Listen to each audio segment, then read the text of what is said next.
One lesson of this week's oil price crash is that markets aren't acting very efficiently during the coronavirus crisis. On Monday, the benchmark U.S. oil futures contract for May delivery tumbled to an unprecedented negative price, largely because storage tanks are full of a product few can use. How that surprised experienced oil traders might seem a mystery, since energy companies and Texas state officials had been warning for weeks that storage capacity was running out. You're reading First Mover, CoinDesk's daily markets newsletter. Assembled by the CoinDesk Markets team, First Mover starts your day with the most up-to-date sentiment around crypto markets, which of course never close, putting in context every wild swing in Bitcoin and more. We follow the money so you don't have to. You can subscribe here. Commentators quickly pointed out the price anomaly was limited to the May contract. The futures contract for June delivery, after all, was still trading above $20 a barrel, a better reflection of oil's true price. Technical factors explain some of the decline, the New York Times wrote. Oil watchers don't consider it the most accurate reflection of price action, the Wall Street Journal wrote. Then on Tuesday, that narrative proved fanciful when the June contract tumbled more than 43% to a 21-year low of $11.57 a barrel. The May contract settled at $10.01. The only news was the price discovery. It turns out oil is worth a lot less now than it was at the start of the week, or in early April when it traded closer to $30 a barrel. Source: FactSet. The takeaway for Bitcoin traders is there might be a lot of factors in cryptocurrency markets that are known but not really reflected in the price. Those could include the deflationary impact of the coronavirus-induced global recession and the potential inflationary forces of the Federal Reserve's trillions of dollars of emergency money injections. Another might be the upcoming miner rewards halving, due to take place next month on the Bitcoin blockchain. The markets are just simply reflecting at this point what's going on in the real economy, which obviously is a lot of volatility, Commodity Futures Trading Commission Chair Heath Tarbert told CNBC on Tuesday. In an interview about the oil market, the reality unfolds slowly, and the volatility happens all of a sudden. Source: TradingView. This might help explain why Bitcoin has been stuck for all of April in a range between $6,400 and $7,400, even in the midst of what looks to be the world's biggest health emergency and economic crisis so far this century. Bitcoin barely flinched as negative oil prices sent shockwaves through traditional markets and in relative terms has held up very well, the Israeli trading platform eToro noted Tuesday in an email to clients. Was that the right reaction for the Bitcoin market?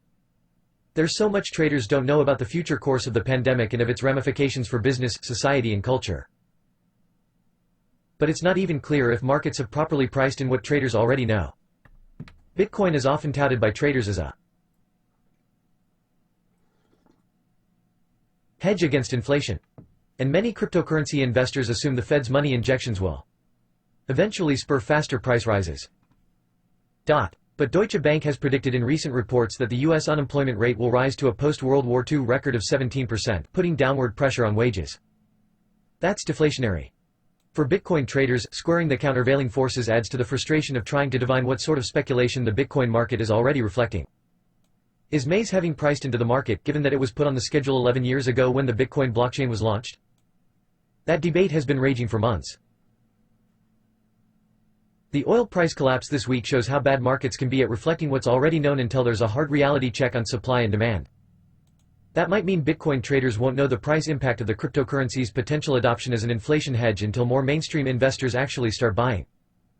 And it might mean the market won't see the full impact of May's halving until it comes, and maybe goes. Tweet of the day. Bitcoin Watch. BTC.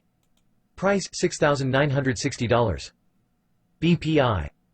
24-hour high, $6,988. 24-hour low, $6,783.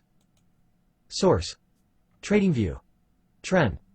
Bitcoin is flashing green on Wednesday as price volatility falls to fresh 3.5-month lows. The top cryptocurrency is currently trading near $6,950, representing a 1.4% gain on the day. The cryptocurrency is lacking a clear directional bias, however, as prices have spent a better part of the last 2.5 weeks trading in the narrow range of $6,450 to $7,450. Due to the range-bound activity, the spread between Bitcoin's Bollinger Bands, volatility indicators place two standard deviations above and below the 20-day moving price average, has narrowed to $838, the lowest since January 6. The spread was $895 on Monday. The tightening of Bollinger Bands indicates a drop in volatility and often paves the way for a big move up or down. The daily chart's MACD histogram, an indicator used to identify trend strength and trend changes, is about to cross below zero for the first since March 20. The impending bearish crossover on the MACD suggests the price squeeze could end with a sell-off. The immediate support of the lower Bollinger Band is located at $6,571. However, on-chain metrics are telling a different story. For example, the 7-day moving average of the number of bitcoins held on cryptocurrency exchanges continues to fall, indicating a strong holding sentiment ahead of the mining reward having due in 19 days. The average fell to 2,398,564 on Tuesday to hit the lowest level since June 13, according to blockchain intelligence firm Glassnode. The metric stood at 2,214,365 a week ago, having topped out at 2,404,786 on January 17. Investors usually move coins from the exchanges to their personal wallets when prices are expected to rise. Meanwhile, Bitcoin balances on exchanges typically rise during bear markets. It's worth noting the MACD is based on moving averages, which are lagging indicators, and could trap sellers with a bearish crossover. Hence, accumulation signaled by the declining balance of Bitcoin on exchanges takes precedence over the technical indicator. Put simply, Bitcoin could rise in the short term and may breach the recent trading range on the high side. Acceptance above $7,450 would open the doors for a stronger rally to $8,000.